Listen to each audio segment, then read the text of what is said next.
ஒரு பிற்போக்குத்தனமான படத்தை எடுத்து வச்சிருக்கிறார் இயக்குனர் ராஜவேல் கிருஷ்ணன். அதாவது ஒரு பெண் பாலியல் சீண்டல் நடக்குது அப்படின்னா அதுக்கு அவங்க அணிந்திருக்கக்கூடிய ஆடை தான் முழு காரணம் அப்படின்னு சொல்லியிருக்கிறார் இயக்குனர். இது எந்த விதத்தில் நியாயம்னு தெரியல. அந்த படத்தினுடைய பேர் எக்ஸ்ட்ரீம்.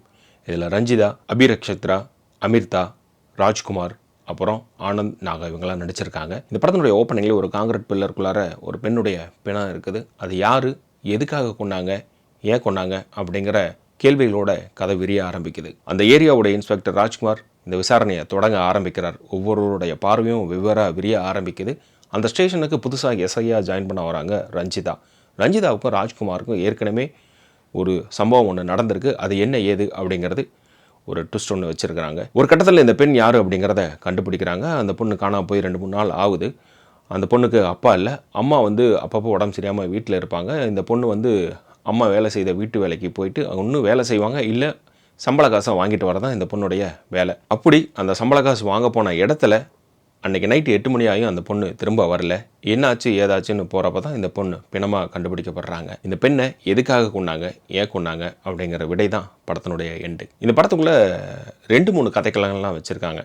ஒன்று பெண் ஆடை சுதந்திரத்தை பற்றி பேசியிருக்காங்க, இன்னொன்று ட்ரக்கை பற்றி பேசியிருக்காங்க, இன்னொன்று ஆண்களுடைய பார்வை பெண்கள் மீது எப்படி இருக்கணும் அப்படிங்கிறதும் அதை பற்றியும் பேசியிருக்காங்க.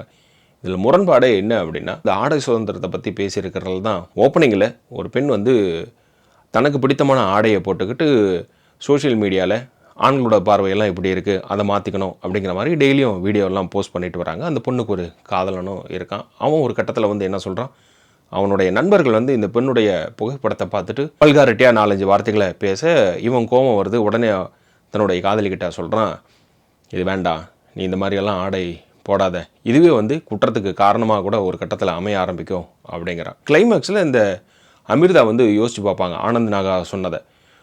என்னால் தான் அந்த பொண்ணு கொல்லப்பட்டா அப்படிங்கிறத உணர ஆரம்பிப்பாங்க. ஸோ இதெல்லாம் குற்றத்துக்கு காரணமாக அப்படிங்கிறது பல கேள்விகளை எழுப்புது. இந்த முரண்பாடுகள் மைனஸாக இருந்தாலும் இந்த படத்தினுடைய ப்ளஸ் அப்படின்னு பார்த்தா இன்வெஸ்டிகேஷன் ஆங்கிள் தான் நல்லா பண்ணியிருப்பாங்க. இவன் பண்ணியிருப்பானோ அவன் பண்ணியிருப்பானோ அப்படின்னு அவன் ஏரியாக்காரன் பண்ணியிருப்பானோ, இல்லை இதை தாண்டி அந்த அப்பார்ட்மெண்ட்டுக்குள்ளே வந்தவன் போனவன் செக்யூரிட்டி கொண்டு எல்லாருடைய மேலேயும் இன்ஸ்பெக்டரோட பார்வை அப்படிங்கிறது விரிய ஆரம்பிக்கும். அந்த ஆங்கிள் நல்லாவே பண்ணியிருப்பாங்க இந்த படத்தில். ஸோ இந்த படத்தினுடைய கதையும் இதுதான், இதுக்கு உள்ளர வச்சிருக்கக்கூட கண்டென்ட்டும் இதுதான். இந்த படத்தினுடைய ரிவ்யூ பற்றி உங்களோட கருத்துக்களை கமெண்ட்டில் சொல்லுங்கள். அதே போல் நம்ம சேனலில் மற்ற படங்களோட ரிவ்யூவும் பண்ணியிருக்கோம், அதையும் பாருங்கள். மறக்காமல் சப்ஸ்கிரைப் பண்ணிவிட்டு மற்றவங்களுக்கும் ஷேர் பண்ணி விடுங்க.